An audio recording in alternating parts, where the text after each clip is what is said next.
కూడా అడిక్ట్ అయిపోతున్నారు. ఇది నాట్ ఓన్లీ స్లమ్ ఏరియాలో కాదు, పెద్ద పెద్ద కార్పొరేట్ పేరున్న స్కూళ్ళల్లో కూడా ఇది పెరుగుతుంది. సో ఇంజనీరింగ్ కాలేజీల్లో కూడా మరి అవైలబుల్ అవుతుంది. దానికి మొత్తానికి ఇలాంటి వాటి కారణంగా మరి రోజు రోజుకు నేరాలు, సంచలనమైన నేరాలు పిల్లలు చేసే అవకాశం ఉంటుంది. కనుక దీన్ని నియంత్రించాల్సిన బాధ్యత ముఖ్యంగా ప్రభుత్వాలపై ఉంటుంది. సో తల్లిదండ్రులు ఖచ్చితంగా అవేర్నెస్ ఉండాలి, దాంట్లో ఎలాంటి డౌట్ లేదు. కానీ ఒక ఘటనతోనైనా ఇక మనం మేల్కొనాలా, ఏం చేయాలంటారు చెప్పండి సార్? ముందుగా మీకు ప్యానెల్లో పెద్దలకు నమస్కారం సార్. సార్, వ్యక్తిగత బాధ్యత దేవుడు అంటే సామాజిక బాధ్యత దేవుడికి, కనీసం వ్యక్తిగత బాధ్యత కూడా ఇప్పుడున్న సమాజంలో యువతకు లేకపోవడం కొంతవరకు బాధ. అందరికీ లేదని మేము అనము, కానీ కొంతవరకు చాలా మంది యువతకు లోపించిందని అయితే అనుకోవాలి. ఇది చాలా బాధాకరమైన విషయం సార్. అయితే ప్రధానంగా దీన్ని ఇంపాక్ట్ చేస్తున్న విషయాలు అయితే, ఒకటి మత్తు అయితే, రెండు ఈ వెబ్ సిరీస్ కానీ లేకపోతే ఈ కొన్ని పనికిరాని సినిమాలు ఉంటాయి సార్. ఇది చైతన్యవంతమైన సినిమాలు కాకుండా మాస్ ఓరియంటేషన్ లో భాగంగా ఏది యువతను రెచ్చగొట్టే సినిమాలు ఇవైతే. ఇంకో విధంగా గేమింగ్ సార్. కొన్ని ఇందాక మీరు వర్డ్ యూజ్ చేసారు సార్, అది లెటర్ లో లాస్ట్ ఒక వర్డ్ మీరు యూజ్ చేశారు, నాకు అది యాదకి రావట్లేదు. ఆ వర్డ్ గేమింగ్ లో ఉంటదని నేను అనుకుంటున్నాను సార్. అది సినిమాల్లో అయితే లేదు. ఏదైతే కొన్ని మన పబ్జీలు కానీ కొన్ని ఫైర్ ఏదో ఉంటాయంట కొన్ని గేమ్స్, ఆ గేమ్స్ ద్వారా పిల్లలు ప్రభావితమై అంటే ఆ యాంగిల్ లో కనుక చేస్తే బాగుంటుందని చెప్పి అనుకునే స్థితికి దిగుతారు సార్. సో మరి దీనికి కొంచెం మత్తు పదార్థాలు ఇవి కనుక యాడ్ అయితే ఆటోమేటిక్ ఏమవుతుందంటే ఆ అగ్రెసివ్నెస్ తో ఇది చేయడానికి సాధ్యపడుతుంది సార్. అయితే ప్రధానంగా మనం ఒకటైతే అర్థం చేసుకోవాలి సార్, ఒకప్పుడు గంజాయిలైనా కోకైన్స్ అయినా డ్రగ్స్ అయినా ఇవన్నీ మనం సినిమాల్లో చూసేవాళ్ళం. అరే సినిమాలు ఇది ఉంటుందా అని చెప్పి ఇట్లా చేతికి పెట్టుకుని ముక్కుకి ఇట్లా గీసుకునే వాళ్ళు, దాన్ని చూసారు ఇది ఇట్లుంటుందా అని అనుకునేవాళ్ళు. కానీ అది ఊళ్ళో వరకు, మన కాలేజీల వరకు, స్కూల్స్ వరకు వచ్చిందనగానే కొంచెం బాగా అనిపిస్తుంది సార్.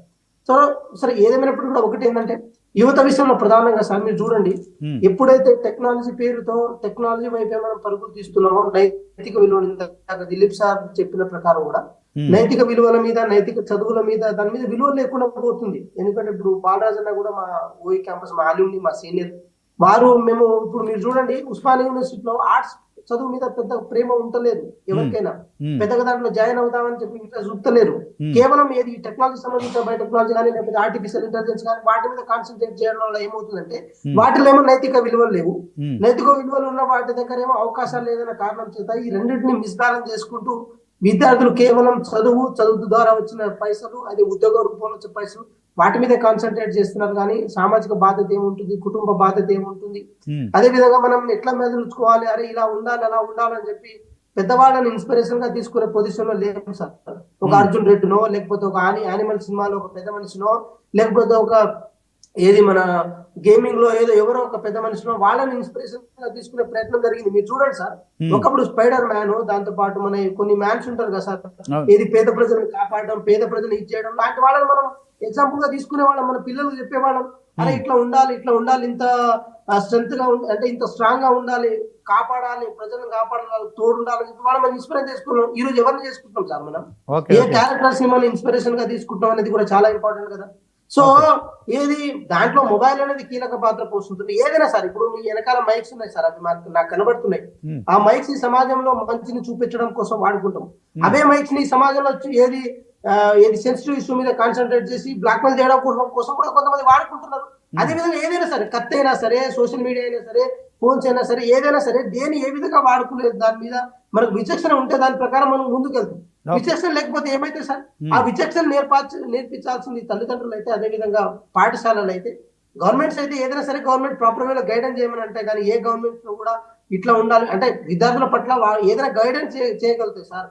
కానీ ఏది వాళ్ళ జీవితాలు తొంగి చూడడానికి గవర్నమెంట్ అంత అవకాశాలు ఉండవు. కాబట్టి సామాజిక బాధ్యతలో భాగంగా సినిమాలు కూడా మీరు చూడండి సార్. ఒకటి ఏది ఇప్పుడు ఆర్ నారాయణమూర్తి లాంటి వాళ్ళేమో అంటే ప్రజలకు ఉపయోగపడే సినిమాలు చూడడం కోసం మేము ఆర్థికంగా బలహీనమైన పర్లేదని అనుకుంటాం.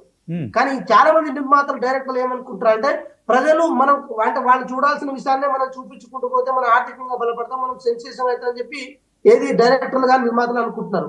అంటే ఈ ప్రభావితం చేసే వ్యక్తులే ఈ సమాజాన్ని చెడు వైపు నడిపిస్తా అనుకున్నప్పుడు ప్రభావితం అయ్యే వాళ్ళు చెడు వైపు ఎందుకు పోరు సార్? అంటే ఒకటైతే మీరు అర్థం చేసుకోవాల్సిన అవసరం. వెంకట్ గారు ఒక్క నిమిషం. బాలరాజ్ గారు, good morning sir. Good morning Srinivas గారు. ఒక అంటే మనం ఆటగా పాలిటిక్స్ మాట్లాడుకుంటాం రోజు, కానీ నిన్న జరిగిన